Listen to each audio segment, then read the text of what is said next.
आचार्य कल्प पंडित टोडरमल जी द्वारा रचित मोक्ष मार्ग प्रकाशक ग्रंथ अधिकार 7वां। अभी प्रकरण चल रहा है वो है सम्यक्त्व के सन्मुख मिथ्या दृष्टि।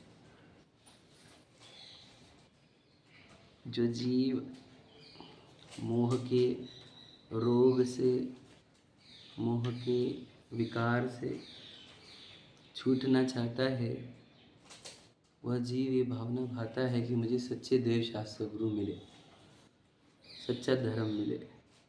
ऐसा जीव जैनत्व को प्राप्त होता है। इसकी प्रबल भावना हो कि मुझे जब सच्चे देव गुरु, सच्चे धर्म, सच्चे शास्त्र मिलेंगे तब मेरा कल्याण होगा। तो जो सच्चे देव शास्त्र गुरु की भावना रखता है वो जैनत्व में आता है। और जैन में आके भी कितने जीव उसी में सेटिस्फाइड हो जाते हैं कि हमारे को सच्चे देव शास्त्र गुरु मिल गए, और फिर वे जीव उनकी देशना नहीं सुनते, है ना। जो देशना नहीं सुनते वे भी इस मोह के रोग से दूर नहीं होते। लेकिन कुछ लोग देशना भी सुनकर गलती करते हैं। यह हमने निश्चयाभास, व्यवहारभास, उभयाभास के प्रकरण में देख लिया। ये देशना जिसने सही तरीके से समझी हो नयों के माध्यम से, ऐसे जीव जब वह उस देशना का निर्णय करने का या निर्धार करने का, समझने का, है ना, और उसका श्रद्धान करने का प्रयत्न करते हैं, ऐसे जीव सम्यक तो सन्मुख है। अर्थात वे मोह से दूर होकर अब सम्यक्त्व में आएंगे, भ्रम से दूर होकर सच्चाई में आएंगे, सत्यता में आएंगे। ठीक है। ऐसे जीवों का प्रकरण हम पढ़ रहे हैं। वो जीव जिसने जिनेंद्र भगवान की वाणी से ये समझा कि हम स्वयं ही भगवान हैं। वस्तु स्वरूप से देखा जाए तो मैं ही जीव द्रव्य हूँ जो भगवान रूप परिणमता है। समझ रहे कि नहीं। मेरे ही पर्याय का नाम अरहंत और सिद्ध है। याद रखना, अरहंत सिद्ध शरीर की कोई अवस्था है नहीं। मेरी ही एक पर्याय निकलती है जिसका नाम अरहंत है। मेरे ही पर्याय का नाम सिद्ध है। मेरी पर्याय का नाम आचार्य पद साधु है। यानी ये अवस्थाएं मेरी है। तो अरहंत सिद्ध जैसा तो मैं स्वयं हूँ। समझ रहे कि नहीं। वो अरहंत सिद्ध दशा जिसमें से निकलती है वो पदार्थ में हूँ। जब वह ये सुनता है, अपनी सत्ता के बारे में सुनता है, तो अहोभाव जागृत होता है कि क्या मैं इतना महान हूँ। तो फिर उसके ये जो सुना है उसका वो निर्णय करता है कि देह तो नहीं है, तो देह को भिन्न देखने का प्रयत्न करता है। तो उसके विचार में ही, निर्णय में ही निर्णय हो जाता है कि ये तो देह तो मिट्टी की है, ये तो जड़ है ना। तो फिर ये जो उसका निर्णय होता है देह जड़ है, फिर उसे लगता है कि जब देह जड़ तो मैं हूँ कैसा। तो जिनवानी से ही पढ़ता है। तो जो पढ़ा है उसका वह निर्णय करने के लिए प्रयत्न करता है, उसको साक्षात देखने के लिए और अनुभव करने के लिए प्रयत्न करता है। तो वह उसका देखने का प्रयत्न और अनुभव करने का प्रयत्न ही करणलब्धि होता है। मतलब वो एक सूक्ष्म परिणाम है जिससे उसे वह अपना चैतन्य वस्तु देखने की जिज्ञासा क्रिएट होती है ना। तो वह अंतर्मुख होता है, क्योंकि इंद्रियों का प्रयोग बंद नहीं करेगा तो वह आत्मा को कैसे देख पाएगा। सूक्ष्म तत्व है आत्मा।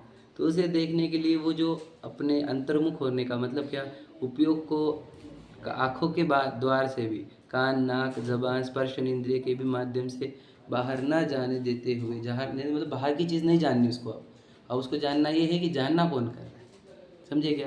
क्योंकि जिसने जिनवानी ने कहा कि आत्मा का लक्षण क्या है, कैसे पहचानते हैं उसको, वही जो जानन हो रहा है सो आत्मा है।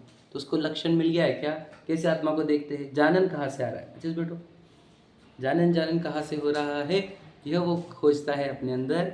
तो वो अपने अंदर जाते जाते जो वो प्रयत्न कर रहा है उसका नाम करण है। उसमें अधःकरण, अपूर्वकरण, अनिवृत्तिकरण 3 करण होते हैं। अधःकरण अंतर्मुहूर्त जितना होता है ना, उसके संख्यात्व भाग जितना अपूर्वकरण और उसके संख्यात्व भाग जितना अनिवृत्तिकरण होता है। अधःकरण में 4 विशेष होते हैं कि उसमें स्थिति बंधापसरण होता है। नए बंधक की जो स्थिति है वो प्रति समय घटती हुई जाती है, अधःकरण में होता है। ध्यान से सुन लेना, ठीक है। अनंत गुना विशुद्धि बढ़ती जाती है। प्रशस्त प्रकृतियों का अनुभाग अनंत गुना बढ़ते जाता है। अप्रशस्त प्रकृतियों का अनुभाग असंख्य अनंत गुना अनंत भाग रूप होते जाता है। ठीक है। ये 4 विशेषण होते हैं अधःकरण में। अपूर्वकरण में 3 चीज़ें होती है।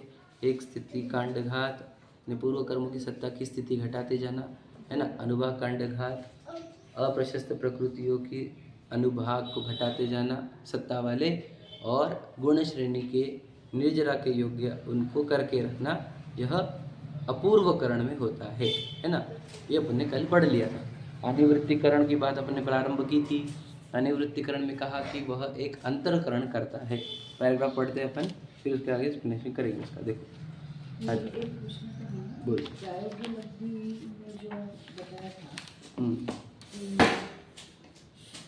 वह भी उस लब्धि काल से लगातार क्रमशः घटता जाए और कितनी पाप कर्म को का बंध क्रमशः मिटता जाए। हाँ, तो ये बंध पाप प्रकृतियों का नवीन बंध नहीं होगा। क्या लिखा है, देखो वर्ड क्या है, बंध मिटता जाए, बराबर है, बंध, हाँ मिटता जाए। तो कितनी ही मतलब क्या, तो यहाँ पर अब सोचो दुनिया भर की जो कितने पाप की प्रकृति है वो तो बंद ही नहीं ना।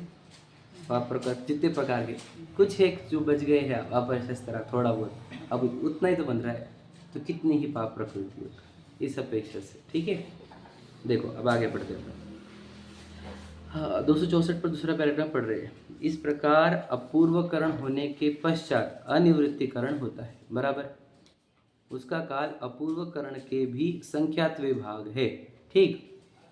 उसमें पूर्वोक्त आवश्यक सहित कितना ही काल जाने के बाद अंतरकरण करता है। देखो पूर्वोक्त आवश्यक पूर्व पर में जो साथ का है वो सब है, कितने ही काल जाने के बाद। अब काल मतलब क्या, समय वाला है ये, ठीक है।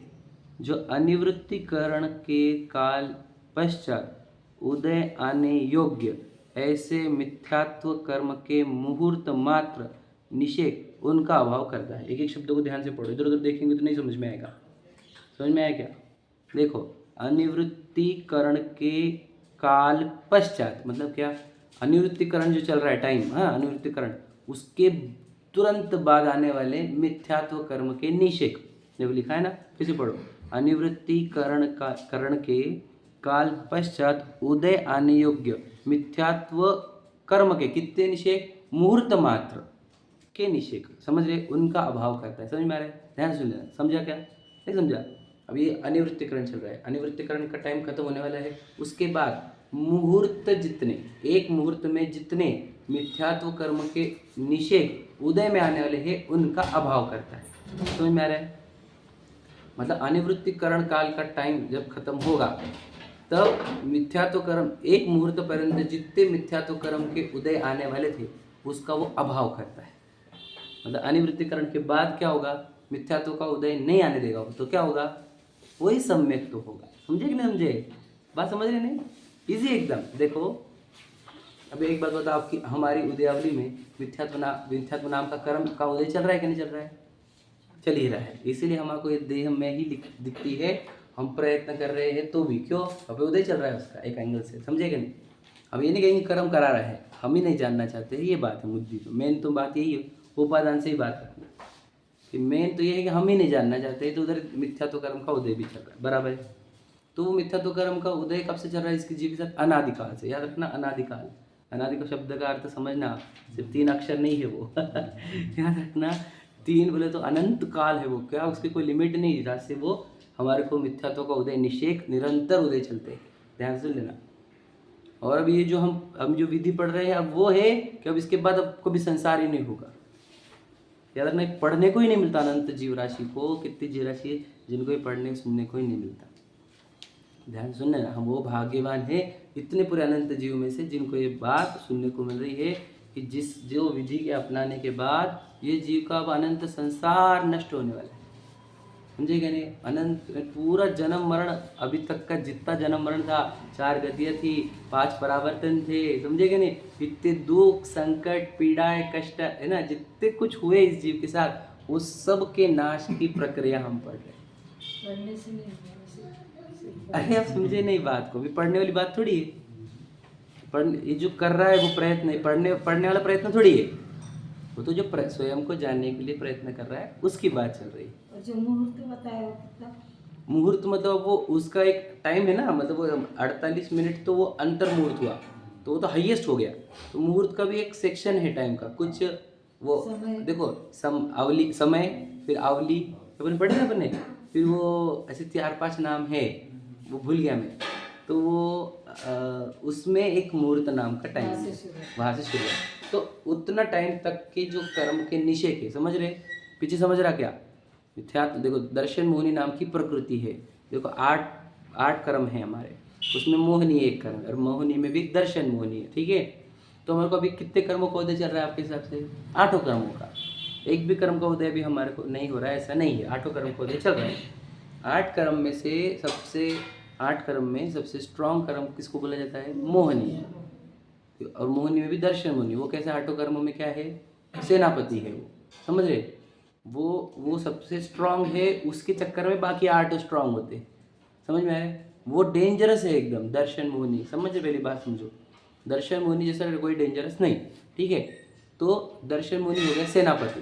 तो फिर कभी भी सत्तानाश यानी सेना को जीतना है तो सेनापति को पहले नष्ट करना पड़ता है, क्योंकि सेनापति की जब तक ताकत रहेंगी तब तक तो वो सेना बढ़ाते ही जाएगा, समझे कि नहीं? और सेना को भी बल रहेगा। तो दर्शन मोहिनी है वो 8 कर्म की सत्ता है ना, जो पुराने हमारे, उसमें से दर्शन मोहिनी का उदय निरंतर आ रहा है। अब हमारे को देखो, जितने भी जीव है दुनिया में, आज तक जितने जीव मोक्ष गए या आज से अनंत काल तक जितने जीव मोक्ष जाएंगे, वो पहला काम करते हैं तो सेनापति को नष्ट करने का। तो वो ये नहीं करते कि मैं दर्शन मोहिनी को नष्ट करूंगा, समझे कि नहीं? वो ये करते ही नहीं, वो ये काम करते हैं मैं हूँ कौन, समझे क्या? ये मैं कौन हूँ, ये जो प्रश्न है, यही उस सेनापति को नाश करने का उपाय। क्या समझे? लोगों ने ये नहीं किया, मतलब जितने जीव मोक्ष मार्ग को लगे कि मैं सेनापति को नष्ट करूंगा, कर्मों की दर्शन मोहिनी कर प्रकृति को नष्ट करूंगा, ये प्रयत्न नहीं थे उनके प्रयत्न थे मैं पहचानूंगा मैं हूँ कौन, समझे क्या? नहीं सोचो हमारे को, अब सोचो हम अगर ये मैं कौन हूँ इसमें अगर हम लेंदी है, इसमें हम आलस करते हैं, है ना? तो इसका अर्थ क्या है? कर्म का सेनापति तो जीवित है। तुम कितने ही यहाँ पे, हम तो आलू नहीं खाते, हम प्याज नहीं खाते, हम रात को ये नहीं खाते, हम इधर नहीं जाते, हम उधर नहीं आते, अरे सेनापति जीवित है तो कौन सी बातें कर रहे भैया? समझे क्या कह रहा हूँ मैं? हम तो नियम ले लिया, हम तो अनुव्रत ले लिया, हम तो प्रतिमाएं ले लिया, हम तो महाव्रत ले लिए, कुछ भी काउंट नहीं करता, समझेगा नहीं? हमने अनंत बात धारण कर लिए, ये सब कैसी बात करें? मुनिव्रत हो गया अनंत बात, ये नियम व्रतों की कहाँ बात कर रहा है? तो जो आज तक नहीं वो ये है कि मैं कौन हूँ ये नहीं पहचाना, समझे क्या कह रहा हूँ? इसलिए पहला कार्य करने योग्य कौन सा रहता है? मैं कौन हूँ ये पहचानना। इससे वो कर्म का सेनापति नष्ट होता है। तो वो हो गया, तो तुमने पहचान लिया खुद को, तो अब क्या है? अब तुम छोड़ते जाओगे, वो खुद के लिए छोड़ते जाओगे। अब छोड़ते में आनंद लगेगा, बहुत आनंद लगेगा, क्योंकि राग द्वेष छोड़ रहे हैं हम, तो तकलीफें कम होती जा रही हमारी। अगर तुम स्वयं को पहचानोगे नहीं और छोड़ोगे तो वो बर्डन होता है। हमने देखा कितने जीवों को, देखा कि नहीं देखा? सब बर्डन जैसे जीते उसको। आप समझे कि नहीं? तो कहना क्या है, पहला पुरुषार्थ कौन सा? वो क्या कर रहा है? कर्मों के सेनापति को नाश कर रहा है क्या? नहीं, वो ही कर रहा है कि मैं कौन। अब याद रखना, मैं आपको बता दूं, एग्जाम्पल था, देखो क्या हुआ कि समझ लो युद्ध चल रहा है, इधर से जीव है और उधर से 8 कर्म है। तो कर्मों ने क्या किया, एक फेंका, समझ लेने क्या, एक क्या बोलते उसको, कोई क्या बोलते, जो भी बोलते थे, मतलब बाण, एक बाण समझ लो, एक ऐसा बाण फेंका, क्या बोल रहे? हाँ ऐसा तीर, हाँ ऐसा तीर फेंका कि जिससे क्या हो गया, इसके आसपास एक शरीर क्रिएट हुआ, समझ में आया क्या? ये तीर फेंका था नामकरण ने, और मोहनीय ने क्या कर दिया, मैजिक कर दी और इसको फील करा दिया कि ये तू है, समझे कि नहीं? अब ये क्या कर रहा है, याद रखना, ध्यान से लेना, मोहनीय ने चाल चल ली, समझ कि नहीं? याद रखना, तो समझ लेना पूरे युद्ध जीत गया कर्म, समझ ले। अब क्या करता है ये, अब ये जितने तीर मार रहा है, कौन? वो जीव, वो स्वयं को खुद को ही मारने लग जाता है, समझे? क्योंकि उसको क्या लग रहा है, मेरा मित्र कौन है? शरीर, और शत्रु कौन है? जीव। ऐसे कैसी बातें कर रहे हो? समझ क्या बोल रहा हूँ मैं? नहीं ऐसा है कि नहीं है, ये बताओ पहले। बच्चे अच्छे लग रहे क्या? पत्नी अच्छी लग रही है, गाड़ी बंगले अच्छे लग रहे हैं, खान पान अच्छा लग रहा है, घूमना फिरना अच्छा लग रहा है, ये स्वयं को तीर मारने जैसा है, सच है कि नहीं? स्वीकारो इसको, झूठ नहीं बोलूँगा मैं, जो भी बोलो, जिनवानी के सामने है बैठे, समझे कि नहीं? ये उसकी चाल है, वो चल लिया ना, मैं क्या बोला, दर्शन मोहिनी चाल चल लिया तो सब कर्म शांत है, मतलब पता है अप्लाई, दर्शन मोहिनी सबको निपटा डालेगा, है क्या नहीं? तो वो ये गेम खेल रहा है क्या, कि तुमको यकीन ही ना आने दे, विश्वास ही ना होने दे कि आप हो कौन। जब तक आप देह को मैं मानोगे तब तक उसको मालूम है ये कभी छूटता है नहीं, कोई टेंशन नहीं हमारे। समझे क्या? तो याद रखना, फिर हमारे को सबसे पहले गेम अगर कुछ करना है, खुद आना, खुद को मुक्त होना है, समझे क्या? तो वो अर्घ्य चढ़ाने से मुक्त नहीं होंगे, जन्म जन्म मृत्यु विनाश नाश से, समझे क्या नहीं? हम मुक्त होंगे, हाँ चालू हो गया। तो हम मुक्त होंगे तो स्वयं को पहचानने से। तो पहली बात समझ में आई? तुम स्वयं को पहचानने का पुरुषार्थ करने के लिए वो जो प्रयत्न कर रहा है, तो क्या हो रहा है? अनिवृत्तिकरण में आया वो। अनिवृत्तिकरण के ही काल के बाद उत्पन्न, इसके मतलब क्या, अनिवृत्तिकरण के काल में जो मिथ्यात्व कर्म का निषेध उदय में आएंगे कि नहीं आएंगे? आएंगे। अनिवृत्तिकरण के काल तक वह दर्शन मुनि के निषेध उदय में आने वाले हैं। अनिवृत्तिकरण काल के बाद मुहूर्त काल पर्यंत के निषेध, उसका वह निषेध कर रहा है, उसका नाश कर रहा है। पढ़ो फिर से पढ़ दो। अच्छे से बैठो, तुम अच्छे से बैठो। किसकी बात सुन रहे हैं अपन? कर्मों के नाश करने की। टाइम पास नहीं चल रहा, पढ़ो। अनिवृत्तिकरण के काल पश्चात उदय आने योग्य ऐसे मिथ्यात्व कर्म मुहूर्त मात्र निषेध उनका अभाव करता है। समझ में आए? उन परमाणुओं को अन्य स्थिति रूप परिणमित करता है। मतलब क्या? उनको क्या कर दिया कि उनकी स्थिति जो है ना, मतलब वो मुहूर्त में उदय में आने वाले थे, उसका टाइम क्या था, उसकी मैच्योरिटी टाइम क्या थी, कि वो अनिवृत्तिकरण के काल के मुहूर्त बाद आने वाले जो जिनकी जिनकी मैच्योरिटी थी। समझे कि नहीं समझे? मैच्योरिटी मतलब क्या? उनका स्थिति काल, मतलब उनका सबका टाइम क्या था, कब फल देने वाले थे वो? अनिवृत्तिकरण के मुहूर्त, अनिवृत्तिकरण के बाद मुहूर्त काल पर्यंत जितने निषेध फल देने वाले थे, सबका मैच्योरिटी टाइम, उन सबकी मैच्योरिटी टाइम वो चेंज कर देता है। किसी की प्रीपोन कर देता है, किसी की पोस्टपोन कर देता है। समझे क्या बोला? नहीं समझे? नहीं समझे? एकदम इजी है। देखो, मतलब सब कर्मों का एक मैच्योरिटी टाइम रहता है, जब वो बनते तभी डिसाइड हो जाता है। 4 प्रकार का बंध होता है ना, प्रकृति, प्रदेश, स्थिति, अनुभाग। तो स्थिति का बंध का अर्थ क्या होता है? ये कब फल देगा, क्योंकि मैच्योरिटी कब आने वाली है। बात समझे क्या नहीं? तो इन सब ये सब अनिवृत्तिकरण काल के बाद जिनकी जिनकी मैच्योरिटी का टाइम था, समझे क्या नहीं, उन सब की मैच्योरिटी टाइम वो चेंज कर देता है। मुहूर्त मात्र संक्रमण नहीं, स्थिति चेंज कर रहा है उसकी। वो नहीं कि वो प्रकृतियों को ही चेंज कर दे रहा है, नहीं। क्या लिखा देखो, वर्ड पढ़ाओ क्या? अन्य स्थिति रूप परिणमित करता है, ये वर्ड है ना। मतलब क्या कर रहा है? स्थिति चेंज कर रहा है उसकी। समझे क्या? अनुभाग भी चेंज नहीं किया जा रहा है, स्थिति। क्यों आप बोल रहे हो ऐसा? स्थिति क्यों चेंज करता है? याद रखना, स्थिति अगर उसका अनुभाग चलता रहेगा तो मिथ्या तो बना ही रहेगा ना। हमको तो स्थिति चेंज करनी है, क्या? कि गैप क्रिएट हो जाए।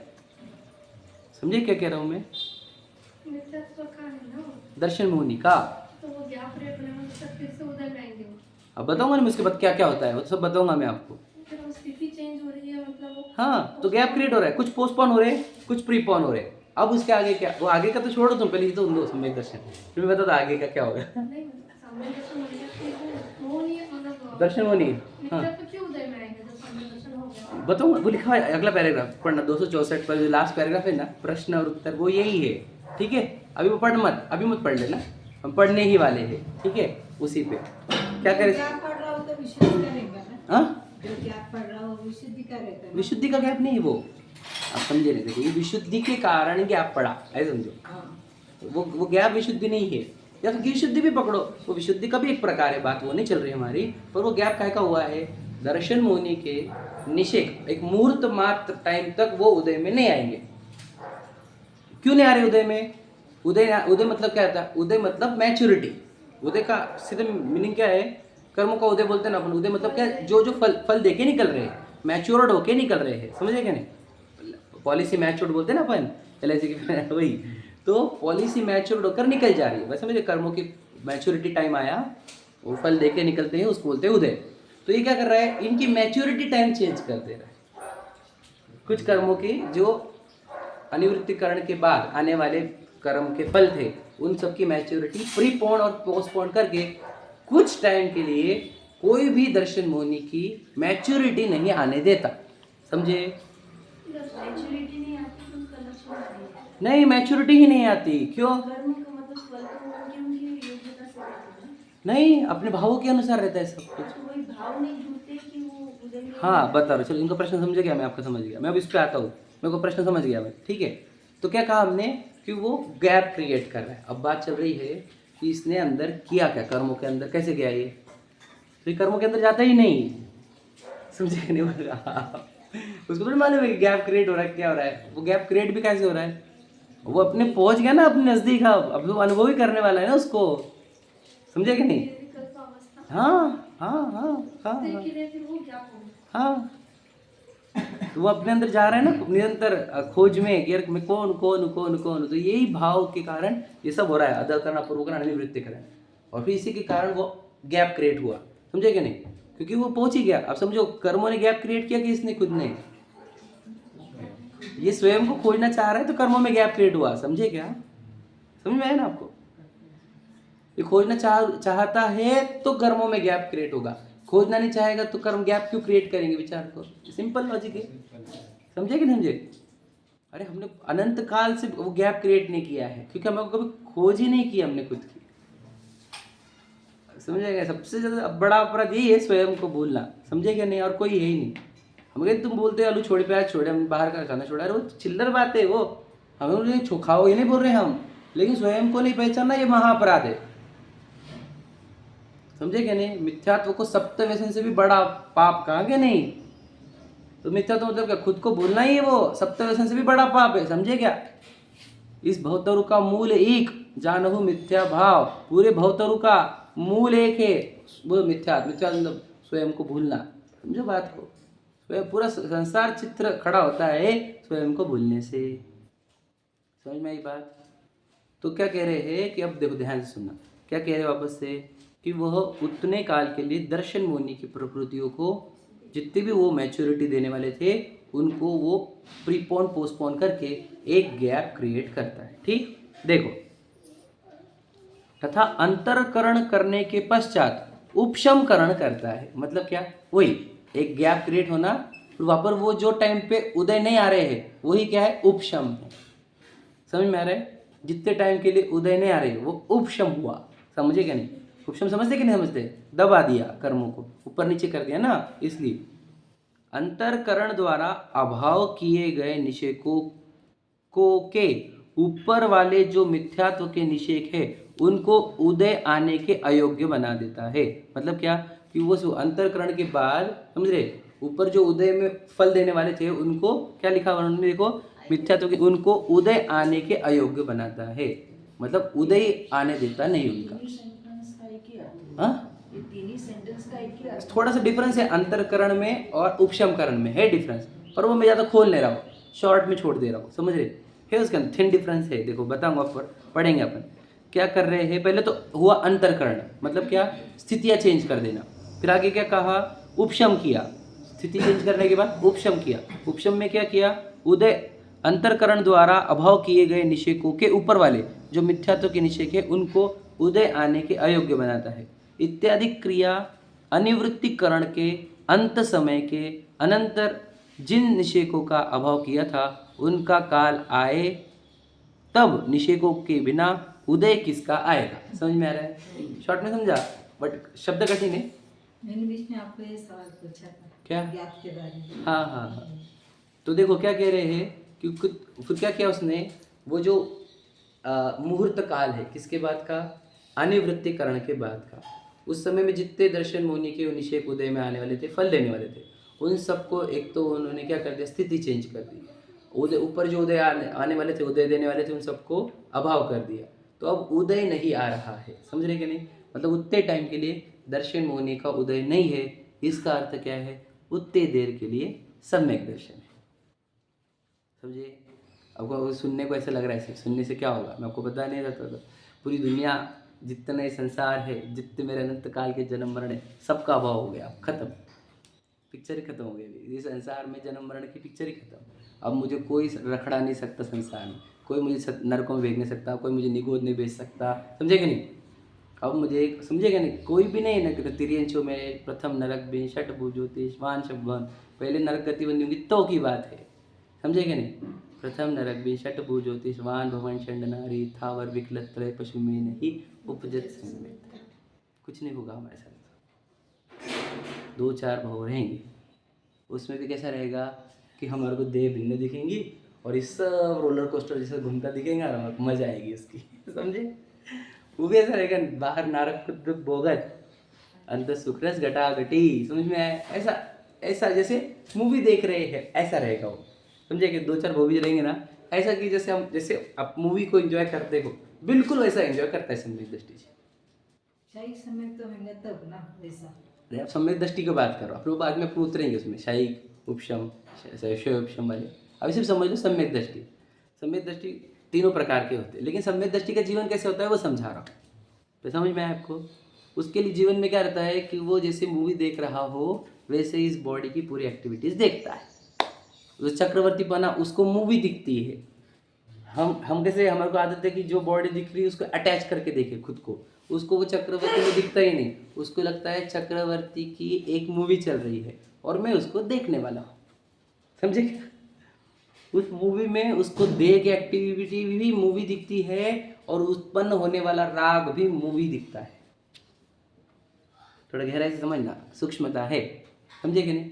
तो उसके लिए सब क्या रहता है, ज्ञान का गेद। वो आकुलित होता नहीं, नया बंधन होता नहीं। आप बोले किसके बंधन नहीं होता, वो तो 96 अरण्यों में वो 18 करोड़ घोड़े इतने वो है, तो उसको बंधन क्यों नहीं होता? अरे हमने अदा करना पूर्व करना सिखा दिया आपको, इसमें सब निपट जाते हैं, कितने सारे बचे कितने उसके, समझे क्या? तो वो एक मैं उसको उस भाव में जितने भी कर्म बंधन हो गए वो सिर्फ भाव में निपट भी जाते हैं उसके, समझे क्या नहीं? क्योंकि सबकी स्थितियाँ अनुभव कितने घटाते हुए चल रहा है ना वो, समझे क्या नहीं समझे? या समझो। अब हमें दृष्टि क्या होता है मैं आपको एकदम क्लैरिटी से बता रहा हूँ, अब नहीं समझे तो पूछते रहना, लेकिन समझ लेना। बोलो। दर्शन हुआ तो उसका चले गए, सिर्फ चरित्र में रहा है अभी। वो भी कोई बड़ी बात नहीं, मैं क्या बोला आपको, क्या सेनापति गया, काहे को तो सेना है वो सेना की क्या दम है उसमें, समझे क्या नहीं? और मैंने क्या बोला आपको, और एक बात बता दी कल, वो ऑटोमाइजेशन पे जाता है। चारित्र मुनि का नाश ऑटोमाइजेशन पे होता है, कुछ करना नहीं पड़ता, आगे किसी दीक्षा नहीं पड़ती, तो समझा ही नहीं। हमें तो आत्मा पसंद आ रही, हम आत्मा में रम रहे हैं, उसी में दीक्षा आ गई, उसी में वो तप आ गया। मैं तो हम तो एक ही काम कर रहे हैं, अपने आत्मा में रम रहे बस, फिर वो अपने आप हमारे को वैराग्य हो गया संसार से, ऑटोमेटिक दीक्षा वाले भाव आ गए, ऑटोमेटिक दीक्षा भी ली चली गई, ऑटोमेटिक हम ध्यान भी करने चले गए और आत्मा केवल ज्ञान भी हो गया और निर्माण भी हो गया। वो तो सब ऑटोमाइजेशन वाला काम है। पहला काम आपको करना है खुद को पहचानने वाला। एक बार आपने खुद को पहचान लिया, हो गया, समझे कि नहीं? नहीं तो फिर करते ही रहो, फिर तो जन्म मरण करते ही रहो, करते ही रहो, करते ही रहो, समझे कि नहीं? हम देखो, हम सोचो पूरी जिंदगी हमने कितनी आयु बिताई हमारी, हमने वो खुद को पहचानने वाले के लिए कितना पुरुषार्थ किया, 0.01। बाकी हमने पानी छोड़ने को, अनछना पानी छोड़ने को मेहनत करी, आलू छोड़ने को मेहनत करी, ये छोड़ने को मेहनत करी, वो छोड़ने की कितनी मेहनत करी हमने, समझे कि नहीं? बस इतनी वो मेहनत नहीं करी, कौन सी, खुद को जानने की। अब बोले हमको प्रश्न नहीं पड़ता ना मैं कौन हूँ, हम क्या कुछ जाने खुद को ये तो सोच, हम तो बोल रहे कितना डेंजर उदय चल रही तुझे शंका उत्पन्न नहीं होती कि कोई शरीर नहीं है। यही तो उस दर्शन मुनि का सबसे बड़ा बताया ना वो, समझे क्या नहीं? उसने मोहन धूल पढ़ो यहाँ पे दूसरे तीसरे अधिकार में लिखा है ना, कैसा दर्शन मुनि का उदय आता है, सोचो। दूसरे अधिकारी पढ़ रहा है दूसरे अधिकार में, समझता ही नहीं उसको पत्नी बच्चे अपने लगते, शरीर अपना लगता, समझे कि नहीं? खाना पीना अच्छा लगता, घूमना फिरना अच्छा लगता, देह में वो मतलब यही बैठ गया उसके अंदर। यही तो दर्शन मुनि का सबसे बड़ा ना, ये सेनापति है, उसको ये लग गया कि मैं देव हूँ, तो अपने आप वो आत्मा का घात करता रहेगा। मतलब दर्शन मुनि क्या किया, सबको बोल दिया तुम हथियार मत यूज करो, 8 कर्मों को बोला मैं कर लूँगा सब, समझ में आ गया? तो उसने धूल फेंकी, देखो बोले खुद मार रहा है खुद को, टेंशन मत लो आप समझे क्या कह रहा हूँ मैं? इसे मेरे रूप को याद रखना सब, ये एग्जाम्पल, खुद घात करेगा खुद का, टेंशन मत लो आप। मेरा अगर जादू चल गया उसके ऊपर तो वो खुद को मारना चालू कर देगा, आप टेंशन मत लो। वैसे तो है हमारे पर वो धूल आ गई, हम खुद का ही घात करते, समझे कि नहीं? तो यही तो दर्शन मुनि है, समझे? तो उसका नाश करने की प्रक्रिया उसने की, जो खुद को खोजना। जिनवाणी जिसने पढ़ी, जिनवाणी में स्वयं की बात सुनी, स्वयं की बात सुनने पर स्वयं की जिज्ञासा हुई, स्वयं को जानने की उत्कंठता हुई, स्वयं को जानने के लिए प्रयत्न हुए, इतना सूक्ष्म अंदर आत्मा में गया है ना स्वयं को पहचानने के लिए, वो विधि में ये सम्यक दर्शन होता है, समझे? अब आपको बोलेंगे कि देखो ये चर्चा आपको, ये जो सूक्ष्म आत्मा में जानने की ये चर्चा आप पूरे इंडिया में खोज लो, कहीं पे मिलती क्या? अभी जब फिर यही प्रक्रिया नहीं होगी तो सम्यक दर्शन कहाँ आएगा वहाँ पर? और सम्यक दर्शन नहीं आएगा तो सम्यक ज्ञान, सम्यक चारित्र कैसे आएगा? विचार थोड़ा, है ही नहीं कहीं पे। सीधी बात है ये। पहला काम तो स्वयं को पहचानने का। स्वयं को पहचानेंगे नहीं तो करेंगे क्या तुम बताओ? समझेंगे क्या कह रहा हूँ मैं? बात समझना गहराई से। स्वयं को पहचानना पहला काम। ठीक, पढ़ तो देखो आगे क्या लिखा। इसलिए मिथ्यात्व का उदय न आने से प्रथमोपशम सम्यक्त्व की प्राप्ति होती है। समझ में आ रहा है? प्रथमोपशम, प्रथम उपशम, ऐसा है, दो नाम है। समझ रहे क्या? फिर सम्यक दर्शन प्राप्त हो गया उस जीव। अब बताओ क्या हो गया? आप समझ नहीं सकते कि हमारा, समझ लीजिए हमारी परिणति का विवाह चक्रवर्ती से हो गया, ऐसा समझ लो। समझ रहे? मतलब कि बेटी हो और उसमें विवाह चक्रवर्ती से हो जाए, ऐसा समझ लो।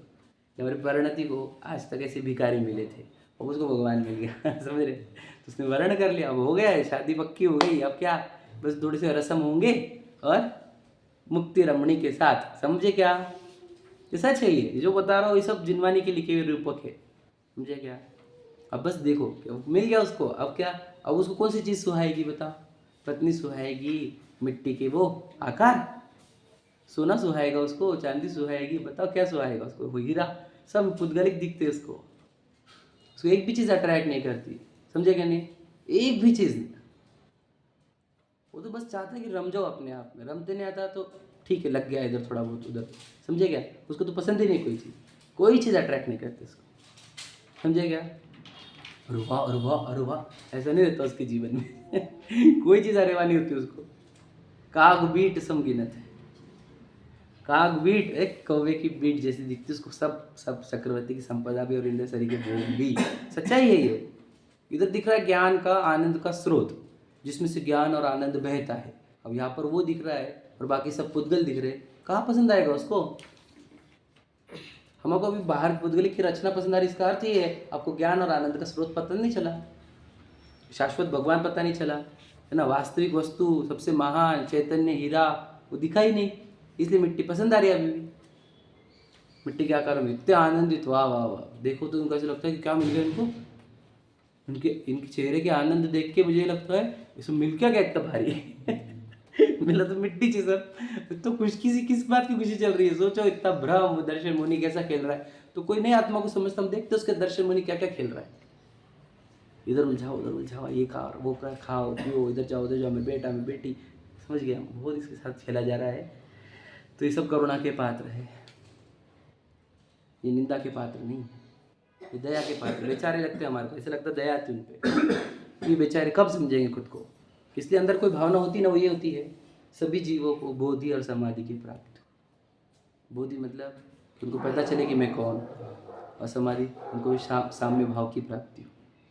ये भावना चले अपने अंदर से, बोधि समाधि की प्राप्ति हो सभी जीवों को, बोधि समाधि की प्राप्ति हो, शब्दों से नहीं भावों से। समझे क्या?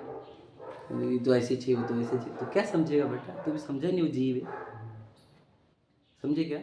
वो जीव है, वो बोधि समाधि के, है ना, बोधि के अभाव में ऐसा कर रहा है, उसको पता ही नहीं वो कौन है।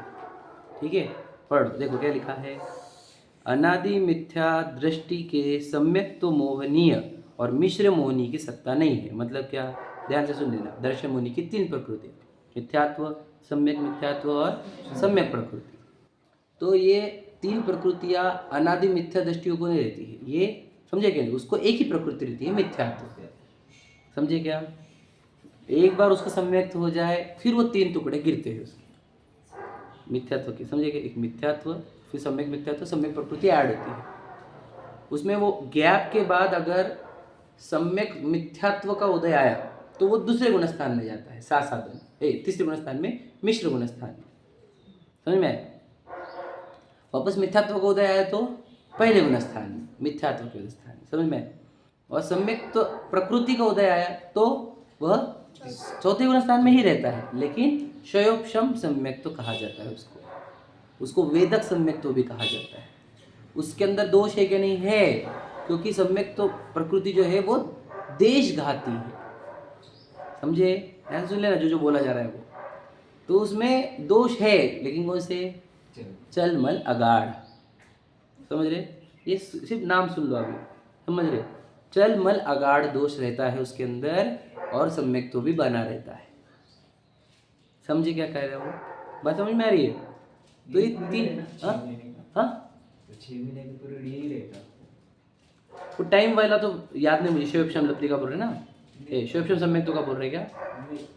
6 महीने तक एक बार उसके बाद अनुभव नहीं किया तो मिथ्यात्व में आ जाता है। हाँ हाँ, तो वो इसी का उदय जब रहता है तभी की बात है वो। हाँ, उपशम तो कितने टाइम का है? सेकंड्स का भी नहीं होगा वो। उपशम सम्यक तो सेकंड से भी छोटा है टाइम, बहुत कम टाइम है वो। समझ रहे?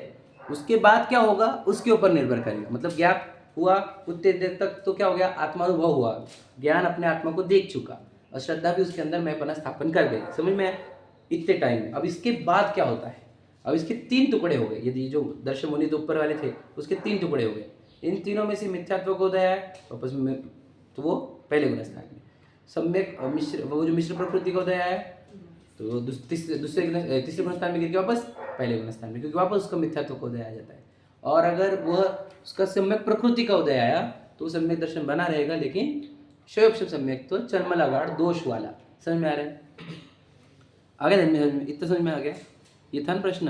अब आगे बोल रहे हैं कि फिर वो, अब आगे प्रश्न आएगा, ये देखो। उपशम के बाद तो आगे क्षम भी हो सकता है। वही तो कहा ना, फिर मैं अगर उसका प्रकृति सम्यक प्रकृति का उदय आया, गिरने का तीसरा हो गया।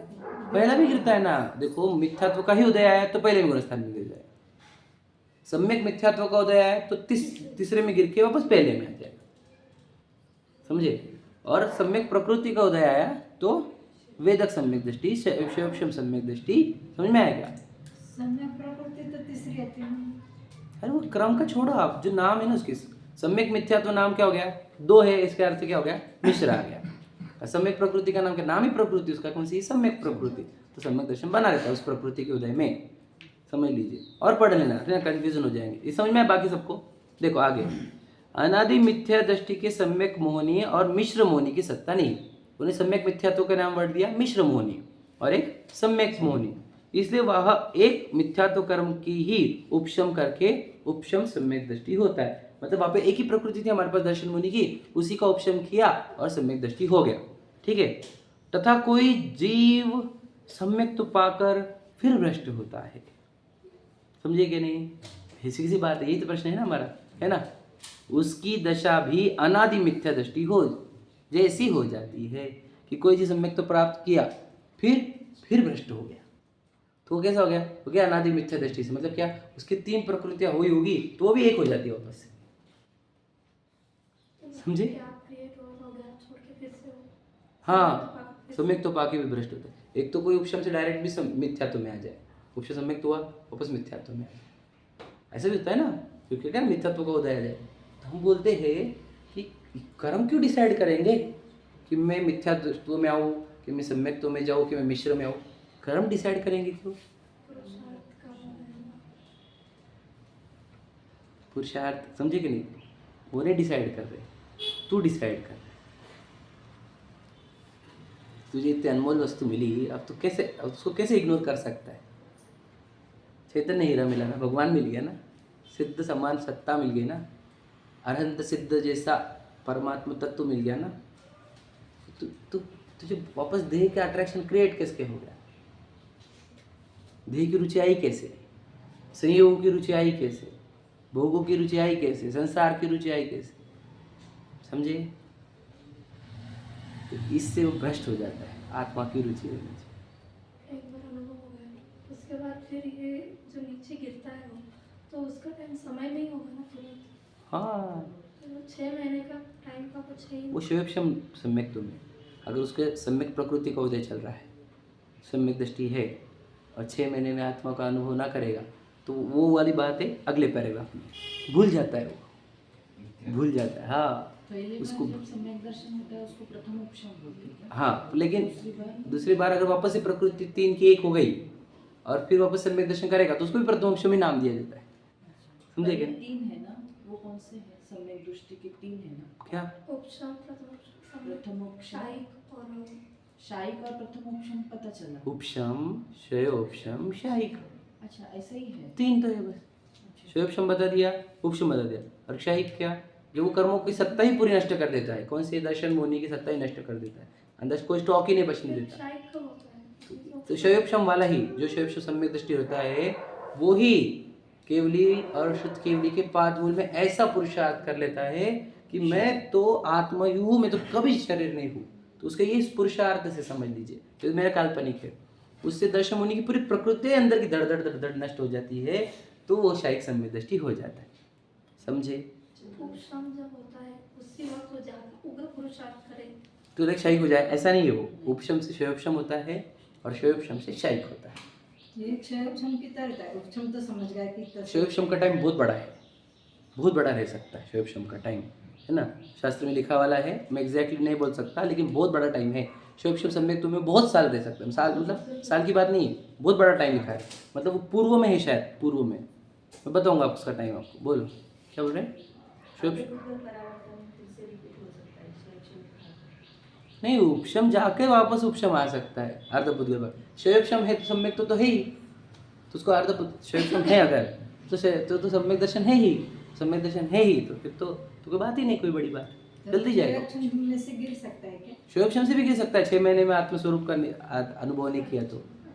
समझे कि नहीं? उपशम से समय के अंदर शोयक्षम से 6 महीने ऐसा नहीं उपशम एक बार अरे हाँ, सुना तो उपशम से तो तुरंत आ सकता है रिटर्न, तुरंत। तुरंत अब शोयक्षम में वो बहुत काल रह सकता है, बहुत। समझे क्या? लाखों करोड़ों साल की बात कर रहा हूँ मैं, वो एग्जैक्टली टाइम बताऊंगा आपको परफेक्ट। प्रयत्न करते रहेंगे तो नहीं वो तो तो 6 महीने में गिर मतलब 6 महीने में गिर जाएगा, भूल जाएगा। वो लिखा उन्होंने, ये विद्या भूल जाए तो भटक जाए। विद्या नहीं भूलनी चाहिए। भूली क्यों विद्या, क्यों भूली? कहीं पे लग गए ना, 6 महीने तक आत्मा याद नहीं। एग्जाम्पल, किसी से बेर हो गया, 6 महीने तक टीका दे तुमने, जाएगा सम्यक दर्शन तुम्हारा निपटा, क्योंकि तुमको इतनी देर तक वो दिखाई नहीं, वो जीव है। अब मैं जीव हूँ, इसलिए तुम्हारा बैर टिका हुआ है, बैर टिका हुआ है, इससे तुम्हारे को सम्यक दर्शन नहीं होगा। समझे क्या? समझो, अपने भावों को बहुत ध्यान से देखो। एक भाव बिगड़ा, समझे कि नहीं? तीव्र कषाय में भी सम्यक तो भ्रष्ट होता है जी। तो तीव्र कषाय आई कैसे? इतना बुरा क्यों लगा, उसको मैं मार डालूंगा, उसकी परिवार नष्ट कर डालूंगा, ऐसा भाव आ गया। इसका अर्थ क्या, तुझे वो जीव दिखाई नहीं, वो मनुष्य दिखा। समझे क्या नहीं? उसकी पीड़ा खत्म कर दूंगा, सम्यक तो खत्म। अनंतानुबंधी क्रोध आ गया, सम्यक तो खत्म। समझे बात? समझे क्या कह रहा हूँ मैं? समझने की कोशिश करना। भाव बिगड़ने का, इसलिए सम्यक क्या कहता, सम्यक दृष्टि को भाव बिगड़ने का, परिणाम बिगड़ने का बहुत भय रहता है। समझ में आया? चल सहजानंदी